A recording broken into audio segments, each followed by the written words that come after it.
Hello. Today, this session is for us to understand the pros and cons of the 2.3-kilometer tunnel planned exclusively for crossing the Hebbal Flyover. It is primarily for all of our awareness. So, Raj, I do want this Hebbal tunnel understanding to reach everybody, as this will greatly reduce the traffic congestion and also help cross Hebbal Flyover faster. I understand it will be built mostly away from the existing road, and I also understand that no trees will be cut and no land will be acquired since the tunnel is underground. And it can be completed in just 18 months at only rupees 1400 crores. But do you really think this is a great decision? ಎಲ್ಲರಿಗೆ ನಮಸ್ಕಾರ. Thanks, Meghna. I will say government's stated intent is good, but unfortunately, the Hebbal tunnel will not solve any problem. At best, it will shift congestion. So, Raj, then there is a tendency to question everything the government does. No, right? not at all. On the contrary, at Hebbal itself, recently 3 fairly good steps have been completed. Beneath the flyover, the road on Hebbal Lakeside has been widened, and major cause for congestion on the flyover was merger of vehicles at 2 points. Both have been eliminated. So, then will these three changes that you just mentioned solve the crossing challenge? Partly, yes, but about 70,000 cars, including cabs, go daily to the airport and return, mostly via Hebbal. So with no metro and rail options, daily about 1.7 lakh flyers and non-flyers are forced to use the roads. So then what do you suggest that can be done about this? Well, Meghna, there is light at the end of this tunnel. State and center have together initiated 6 major public transport projects, which, despite delays, are designed for significant positive impact on traffic across the city, but particularly at Mekri Circle and Hebbal. First, Blue Line Metro from Central Silk Road via Hebbal to the airport should be ready by 27 end.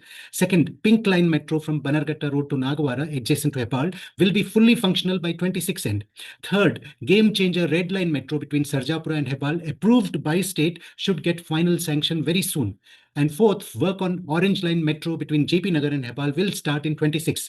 Fifth, Bengaluru Suburban Rail Project or BSRP Corridor 1 between Majestic and Airport Terminal will be the biggest game changer, reducing traffic at Mekri Circle and Hebbal.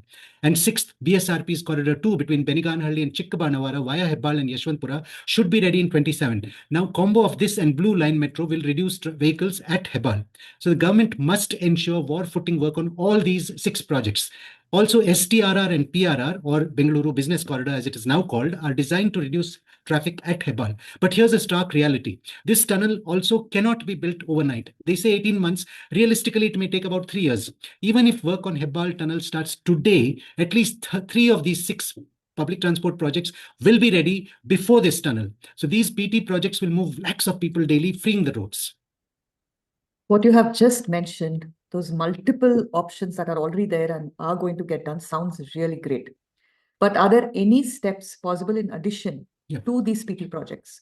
Well, there are several, but let me mention only 4. First, quick upgradation of alternate roads to airport via Bagaluru and Budigiri in terms of width, quality, camber, footpath, medians, drainage, street lights, and bus stops. Second, widening of the left service road at Mekri Circle. Third, implementing strict no stopping zone around Hebbal Flyover after relocating bus stops and auto stands suitably nearby. Now, bus stop at Baptist must also be suitably shifted. And fourth, improve drainage system and strictly protect all water bodies in Hebbal Valley to reduce waterlogging and flooding. These are amazing suggestions and very practical. Bengaluru already has multiple metro tunnels. Mumbai has road tunnels, right? So why not here? Well, for any road tunnel, there must be specific and strong reasons. I will give 8 reasons: crossing part of sea or river, crossing hills, reducing commute distance, crossing ecologically sensitive area, security reasons near borders, avoiding snow, avoiding areas prone to landslides, and when all other options are exhausted. Generally, 1 or more reasons will be applicable for all tunnel roads. But here's a shocker. None of these reasons, not even 1, is applicable to the proposed 3 tunnel roads in Bengaluru. You mentioned Mumbai. Not to justify, but Mumbai's tunnel roads go under sea, under Malabar Hill, under National Park, and also drastically reduce commute distance. And Mumbai already has PT, public transport system, far ahead of Bengaluru. Mumbai local trains carry 70 lakh people daily. If you want to take example of Mumbai, why not emulate this first? Also, Bengaluru pumps most of its water 1,000 feet up from 100 kilometers away. Tunnels can play havoc with groundwater. The point is, Each city is different. And regarding metro tunnels, there are many crucial aspects in which they are different from road tunnels. We have listed 24 differences. For example, cross-sectional area-wise, 6 metro tunnels can fit into 1 road tunnel. That's a huge difference. Much bigger and very powerful tunnel boring machines with extra consequences will be used for road tunnel. Now, those interested can pause the video and check the list of differences. Agreed and understood. But specifically, why are you suggesting that they do not build the Hebbal tunnel? Sure. First, the only benefit claimed is this tunnel will save commute time.